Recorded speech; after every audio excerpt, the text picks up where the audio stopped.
Twilight Sparkle makes Dubstep by Ponies. Twilight Sparkle walked through the streets of Ponyville, her hooves clicking on the cobbled streets. Storefronts passed her by as she continued to enjoy the beautiful warm sunlight that Celeste bestowed upon the ponies in Equestria. It was a nice day out, the sweet chirping of blue jays and as they flew around, chasing after one another. The weather out was warm, but just enough to be comfortable. Other ponies chatted with vendors, trying to bargain for the last of their goods. Some already sold out of their respective sales items. Couples walked past her, nuzzling each other and barely paying any attention to the road they trotted along. Twilight continued to walk down the street, enjoying what she could of the day. Coming to a stop at Applejack's cart, she pulled out a bit of her saddlebag and tossed her a coin, taking an apple as she left.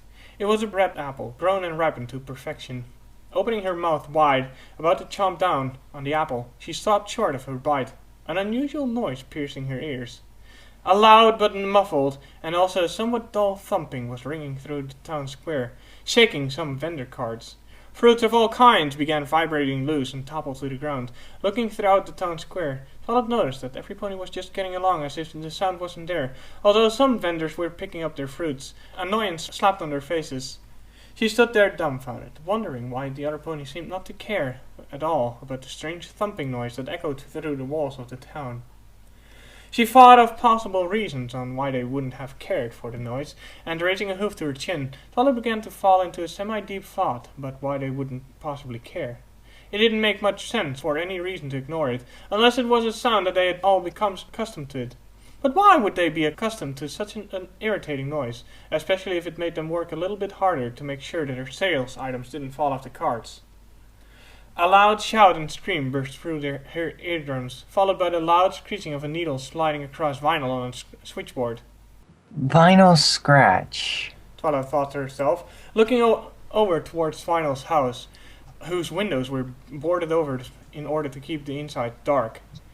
Small beams of multicolored light could still be seen shining through the poorly placed boards. Why must she always be so loud? She asked herself, racking her mind for a sound-cancelling spell. Remembering just the spell to use, her horn began to glow, a small bubble forming at the tip. Draining her mind, Twilight concentrated on making a field big enough to encompass Vinyl's home. With a sudden pop, the thumping and various other noises emanating from Vinyl's house ceased to exist outside of the sound barrier. Some ponies in the square nodded their head at Twilight, muttering thanks and waving her a good day. She continued on her way, heading towards a tree that towered over most of the other buildings in Ponyville. The tree was what she called her home. Twilight grasped the door in her magic, swinging it open and shutting it behind her as she trotted into her house, the bell over the door ringing as she entered. Shaking her head to clear her mind, Twilight took a book off the shelves and tried to read it, but it didn't help what was in her mind. It throbbed through her thoughts, pulsing them in a steady beat. Throwing that book to the floor, she pulled off another one of the shelves and put it right in front of her face in an attempt to drown out the banging that echoed in her mind. But her attempts were all in vain, as the wubs, as Vinyl told her they were called, continued to play in her mind. It was not what she would call music, nowhere even near what she considered to be music. Octavia was more of her type of music. Music played with a gentle classical tone, reverberating stories of time through its chords. But these wubs, they weren't music. It just sounded like somebody took pots and pans and clanked them together to make noise, recorded whatever they made, and even publishing them for every other pony to listen to. It didn't make much sense why a pony would enjoy such crude sounds, but every pony had their own opinions. Some of what she had heard even sounded like some pony put a cat into a blender and recorded the noises that it made. Twilight began to ponder how easy it must be to do the things Vinyl does, and how easy it must be to make the sound. Every pony can make noise easily, she thought to herself. Looking around the library, she noticed a vast array of items that she could possibly use to create wubs. Reaching out with her magic, Twilight enveloped the bell that hung silently over the door and placed it at the top of the loft next to her bed with a small clink. She continued to look around the room, nothing conspicuous visible. Out of the corner of her eyes, she saw a blender sitting on the counter, still drying after she had used it earlier that morning for a hay smoothie. Twilight walked into the circular kitchen, the stove occupying a small area on the far end, polished red wood counters wrapping around the walls, broken by a sink and a refrigerator. In the center was an island, cabinets residing underneath the countertops. She swung open the cabinets, pots and pans tumbling out of hiding places, making loud and obnoxious clanging.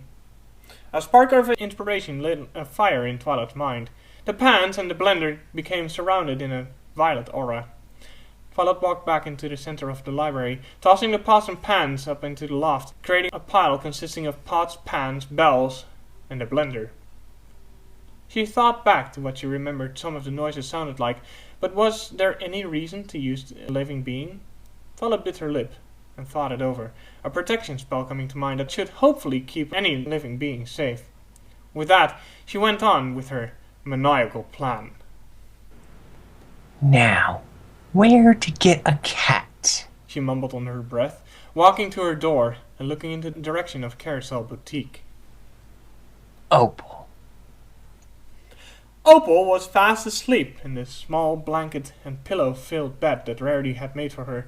She didn't care for Rarity at all. In fact, considered Rarity to be her own servant. After all, she did deserve every small thing that was given to her, no matter what it was. A small sliver of sunlight made its way into her eyes, claws becoming drawn and paws flying, expecting some pony to be shining something into her eyes. But no pony was there, just the draped lavender curtains parted just enough for sunlight to reach through and wake her from her much-needed nap.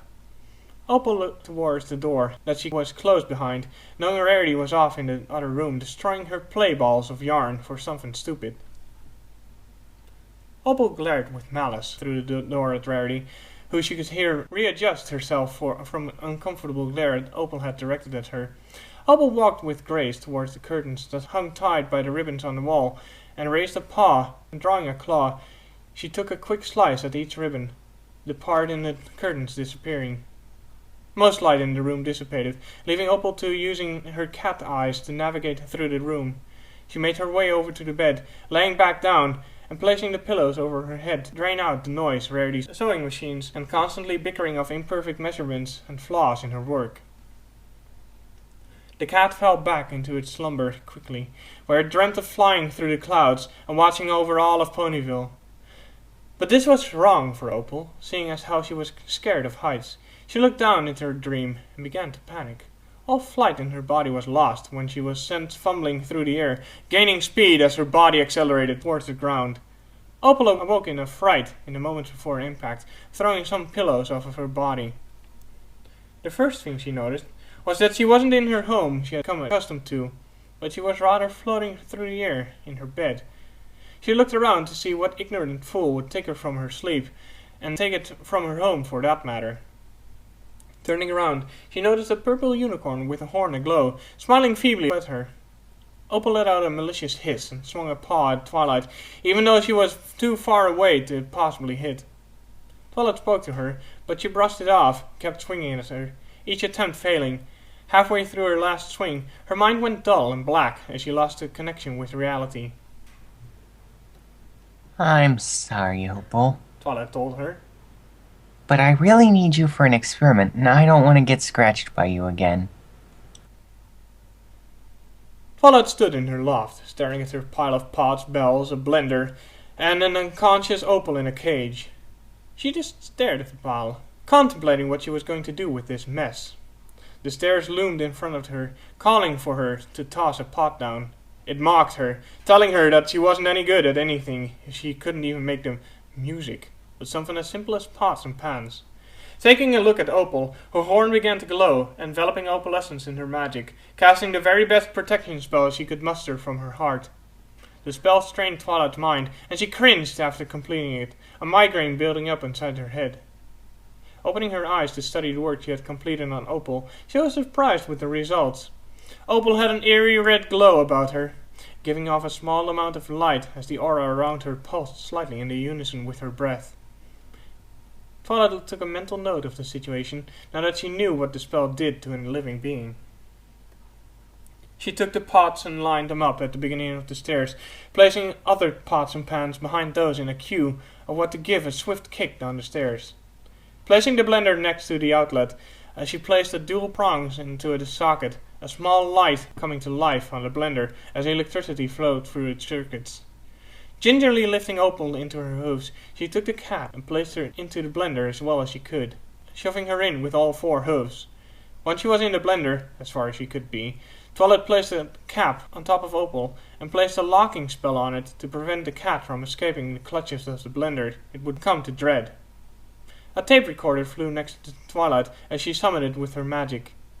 She took a minute to think over what she would call this noise and what she would call herself. After much internal debate, she took a deep breath before pressing record. Twilightlicious here, and this is called Noise. She told the recorder with a smug look upon her face. She gave the first row of pots a kick, sending them flying down the flight, clanking, thumping, and banging their echoes through the house, coming to a hard, clanking rest at the bottom of the stairs. Before the last pan made its way to the very bottom of the stairs, she whispered, "This won't hurt, I hope," to Opal, switching the blender to a high setting. Opal began to whine and yowl as she attempted to claw her way out of the container she was entrapped in. The motor whirred, slowing and straining as the blade inside of the blender removed her hair from Opal. From within the flurry of hair and cat, she could distinctly see the face of Opal calling to her. "This will be the last thing you ever do." Twilight looked away from the blender to keep her eyes from coming into contact with Opal's. She kept her mind locked onto the rows of pots and pans in front of her, calculating the perfect timing for each kick and change in the blender speed with her own mind.